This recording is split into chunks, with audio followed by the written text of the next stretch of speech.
Today we're gonna talk about Clifford. You guys haven't seen him yet, on YouTube at least. If you follow on Instagram, you've seen him. He also has his own Instagram page. Excuse me. But we're gonna kind of just do a little walk around and talk about him, introduce him a little bit, and kind of talk about the inevitable, what's really gonna happen here. So, the 2001 GMC Sierra. It's got a 5.3, completely bone stock with injectors, 4L60.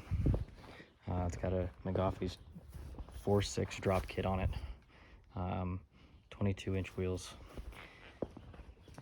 We found this thing out in the middle of nowhere, Nevada, with a twin turbo kit on it.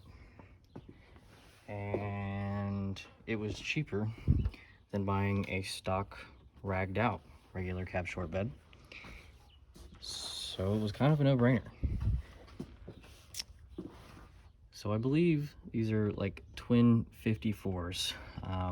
They're T3 T4 hybrid is what they're considered.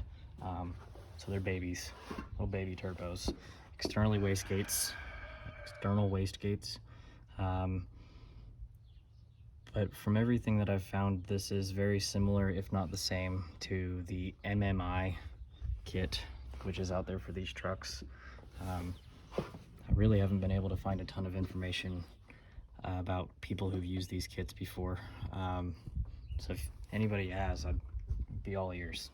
But my brutally honest opinion is I think it really is awful.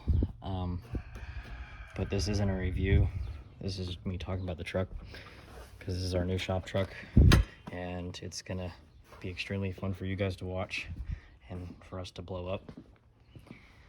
But yeah, so it's a 6-lug red truck. That's why we named it Clifford. As you can see, we've already done some aesthetics to it. But I guess let's start from the back and we'll walk forward. Talk about a little bit of everything.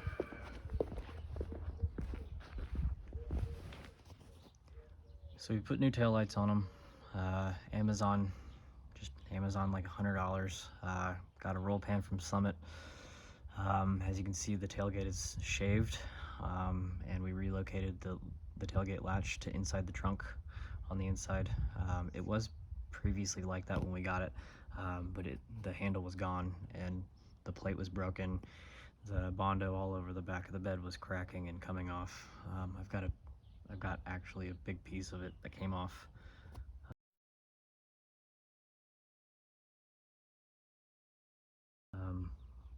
But yeah, 22s. It does have a C-notch to be this low on the 4.6 kit. Pretty stock on the interior, other than the custom center console and the ratchet shifter that we're working on. We did put a Holley boost gauge in it, as well as an NTK AFR gauge, because this dude had 0 ways to monitor anything that was going on other than the stock gauges. So you got oil pressure, fuel, voltage, coolant temp, and trans temp and RPM on your stock. But put 2 turbos on it, don't care about the boost, and don't care about your AFRs, especially when he claims that it had bigger injectors and it's never been tuned.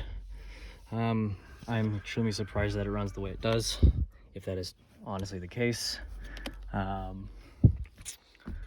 New carpet kit. Does have a Pioneer deck in it. It came with that.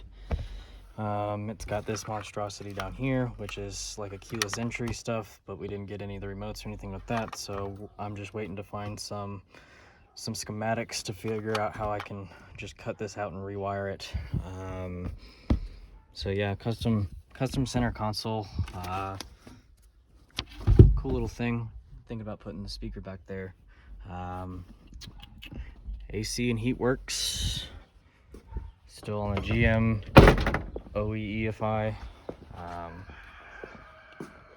So yeah, we'll talk about this 5.3 for a minute. It's got 220,000 miles. Apparently it's got injectors and that's it. Bone stock, everything else. I had the valve covers off because they were leaking. Obviously we painted them, put PCV on it. Redid the feed lines, drain lines, took the header off to see how bad it was cracked, and it's cracked pretty bad. We filled it, or at least tried to. So we'll see how long this rendition lasts, guys. But like I said, we're probably gonna have fun with them and just try and blow them up. Honestly, he's a run around town thing. It's just gonna be easier on our diesel trucks instead of having to wait an hour and a half for those things to even start warming up. but yeah, I'm not a huge fan of this twin turbo kit, only because I'll show you how the turbos fit on the passenger side header. So it's like right there on, or in between primary number 2 and primary number 3, which is perfectly fine. I really don't see a problem with it, especially because there is a pretty good size lead up for all the exhaust gases to come into before it goes into the turbo. Again, this exhaust and wrap, we didn't build this truck. It's kind of how it came to us, and we're just making do with what we got, guys. As you can see, the tire rubs on that charge pipe right there. Yeah, shocks are nice and blown out. So yeah, just a bunch of maintenance, and then we're gonna really have fun with it. I'll show you this header on the other side, where the turbo is on the driver's side.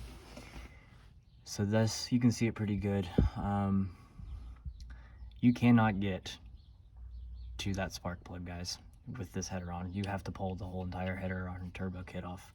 Ask me how I know. This is why the header's painted, and this side looks a lot better to the eye than that passenger side. That being said, it's completely different. We'll walk back over after you see this for a minute and look at that passenger side, but it's completely different where this turbo is fed, and the runtime that it has. This bank is going to, in my opinion, cause problems for the other turbo that's trying to work together. No, I could be totally wrong, and that's fine. I'm not a big turbo guy. I am an LS guy. So that's kind of why we got this thing, guys. It's gonna be a learning curve for me, probably some of you guys as well, but I'm also open to a lot of other opinions. But like I said, we're gonna rock this rendition as long as we can until it goes. But that's where we see it. But right there, that's the Y pipe, I guess, if you will. So you can see this turbo feeds right into that charge pipe, and there's that Y, and that charge pipe comes from that side turbo.